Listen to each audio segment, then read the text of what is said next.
If you feel like you're at rock bottom right now, or if you feel like you have absolutely nothing going for you, I'm going to tell you something that nobody's ever told you before, but it's a good thing because having nothing to lose makes you dangerous. Being at the bottom means that there's only one direction you can go, which is up.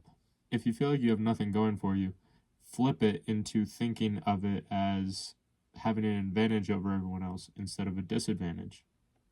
So, being in a position like this means you have all the freedom in the world and all of the ability to take insane amounts of risks and move very quickly in terms of your action taking and your decision making. Because if you fail or you fuck up, you're just going to end up right back at the same spot if it doesn't work. So it doesn't matter.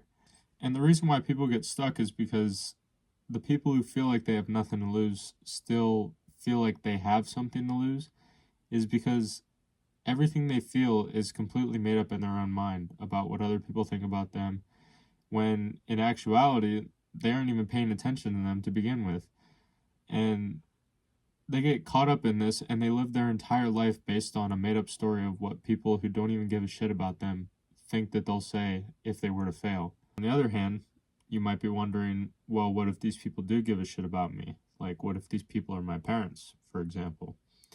And my answer to you is this. Think about it this way.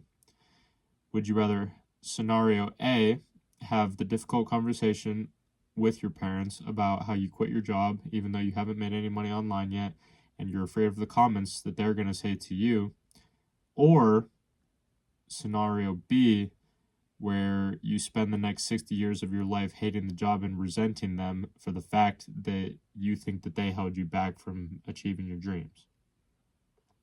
And when you play it out like that, it becomes a lot more freeing and a lot more comfortable to have these difficult conversations. And then relaying it back to those people who don't give a shit about you in actuality, if you're embarrassed about what these other people are going to think, if you look at it in a broader spectrum, the beautiful thing is that when you're first starting out, there's so few people looking at you anyway that even if you do fail, no one's going to fucking see it anyway. So relating this to like the content sense, like I see these beginning videos as practice. Like that little stutter I just made, I'm going to fucking leave it in the video because all of these earlier videos are just practice. Like this is preseason. The game is the entire stretch of my YouTube career in its entirety. But bro, I haven't even made 50 videos yet. Like I'm still in preseason. So for me, this helped me decrease the stakes of having this fear of being in front of camera and speaking to what might be hundreds or thousands of people in the future. And then on the flip side, the excuse that I was telling myself before I started making these videos was that I was going to have to do all this work and I wasn't going to have any results to show for it. I would have to do all this research, read all these books, script, write, blah, blah, blah, record the videos, and I would have zero results to show anybody for all this work that I put in. But internally, the way that I fixed this was if you go onto YouTube Studio, there's so many different metrics that you can track. At least one of them is going to go up after posting a few videos.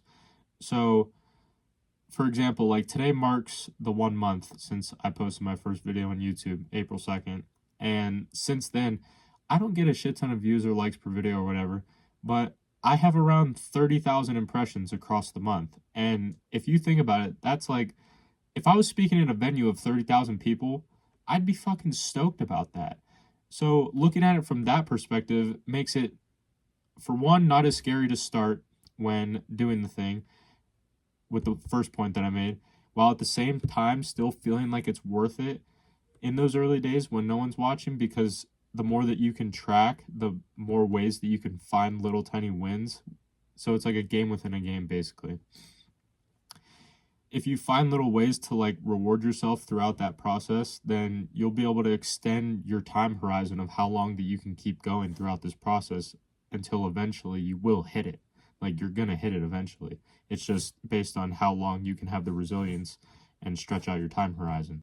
To give you an example of this, if you're doing cardio on like a treadmill or a bike or whatever, if you're doing it for 30 minutes, you're like, okay, well, that means I have to do 5 minutes like 6 times or whatever.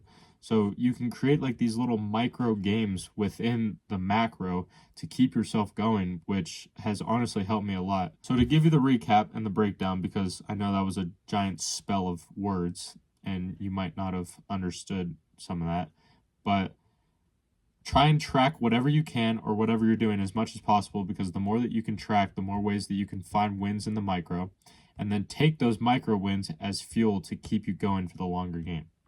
I hope this helped. This is currently helping me on my YouTube career and my YouTube journey, and I hope this helps you in your future endeavors or whatever you decide to pursue.